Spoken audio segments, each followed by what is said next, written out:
วิตพ้นผ่านเดินนานไปทั่วแผ่นดินก็เคยได้ยินโควิดคือโคโรนาเป็นโรคหายที่ระบาดทุกคนกล่าวมาโควิดนั้นนาโคโรนามาฆ่าคนตายไทยเป็นต้นเหตุทุกประเทศก็เกิดคือกันเกิดจากเมืองอู่ฮั่นหรือเกิดจากประเทศทั้งหลายถือเป็นโลกอนาถโศกผู้คนล้มตายชีวิตปลอดภัยย้อนโลกหายโควิดฆ่าคนกราบพรเทวาฟ้าดินจงช่วยคุ้มภัยให้ด้วยคนลาวอยู่ทุกแห่งหนลูกกับขอบานที่งานให้ท่านช่วยดลให้ลาวหลุดพ้นจากโรคภัยที่มันเข้ามาก่อนพระธาตุใหญ่เจดีย์องค์พระธาตุหลวง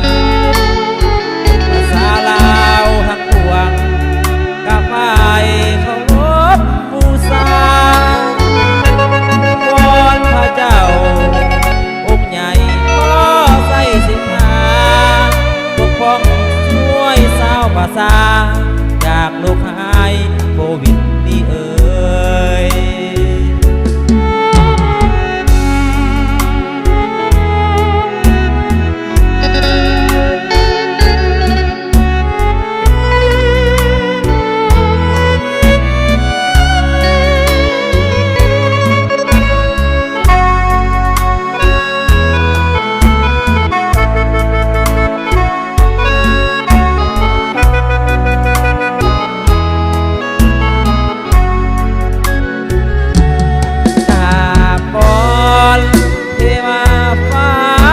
จงสวย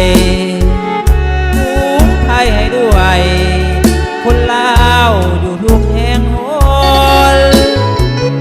ลูกกับขอบานวิงวอนให้ท่านช่วยดลให้ลาวหลุดพ้นจากโรคภัยที่มันเข้ามาก่อนพระธาตุใหญ่